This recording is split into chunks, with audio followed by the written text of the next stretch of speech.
Konnichiwa! Ngayong araw nga ay samahan niyo yung jowa kong pumunta ng Jindaiji Temple. Ito na nga guys, dumating na ang bus parota roon. Hindi na nga pala makakasama si Daddy guys, dahil may work siya later. Aww. Nakasakay na nga pala sila ng bus guys.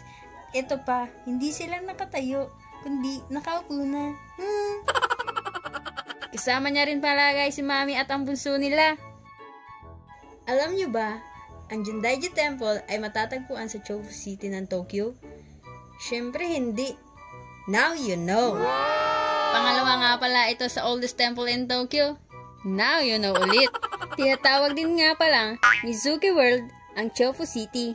Dahil dito nanirahan si Mr. Shigeru Mizuki at dito ginawa ang kanyang mga mangas, hindi yung sinasawsawa. Kabilang na dito ang famous anime series na Gegege no Ketaro. After almost 20 minutes nga, ay nakarating na rin sila sa Jindaiji Temple na hindi ako kasama. Okay, bye. Ayan nga, sobrang excited na bumalik dito ng kanyang kapatid. Along the way nga makikita ang mga souvenir shops, authentic Edo period foods. Isa na doon ang pinagmamalaki nilang handmade soba.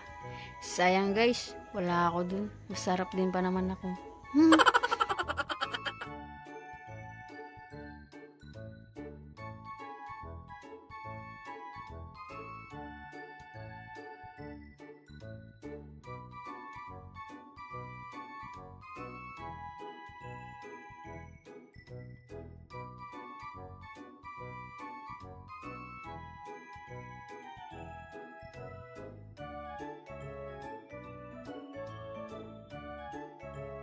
Mind and body purification time na may konting chismis.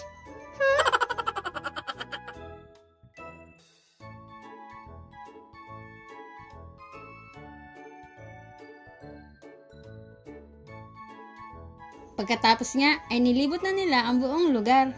Napagod na sila kakaikot guys. Ako din, napagod na kaka-voice over. Kaya bumili na si Mami ng mochi.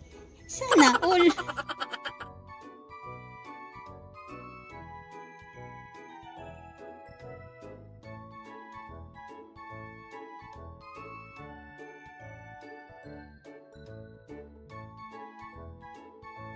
After nun, ay sumakay na din sila pabalik ng downtown.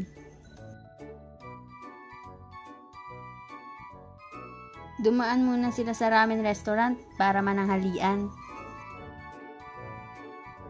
Ayan nga, magde-decide pa yung bunso nila if may magugustuhan ba siya. Feeling ko naman, meron. The decision is final. Kaya't pumasok na sila para umorder. O, diba? Tama ako. Pagdating nga ng ramen, ay lumapang agad itong jowa kong pretty little baby. Halata namang gutom na. Mamayang gabi at lalapang ulit yan. Abangan nyo na lang on the next video. Bye!